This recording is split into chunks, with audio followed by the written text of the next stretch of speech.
My dear great friends, உங்கள்கிட்ட share பண்ணிக்கலான்னு பார்த்தது reflection அப்படின்னு சொல்லிட்டு நான் என்ன லேர்ன் பண்ணேன், நான் என்ன ரிஃப்ளெக்ட் பண்ணுறேன் அப்படிங்கிறத பண்ணலான்னு நினச்சேன்.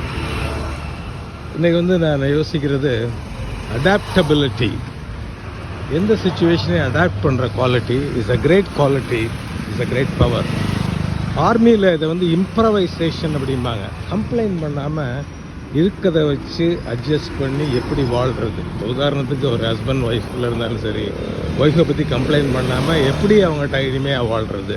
அதுமாதிரி குழந்தைங்க, இருக்க ஊர், இருக்க சுச்சுவேஷன், இதெல்லாம் கம்ப்ளைண்ட் பண்ணாமல் எப்படி நல்லா வாழ்கிறது அப்படிங்கிறது. இது அடாப்டபிலிட்டி, இம்ப்ரவைசேஷன். அடாப்ட் பண்ணி பழகணும். எந்த சுச்சுவேஷன் இது இருந்தால் தான் இருப்பேன், இப்படி தான் நான் இருப்பேன் அப்படிங்கிறது கிடையாது. Adaptability, improvisation. Let's adapt and improvise.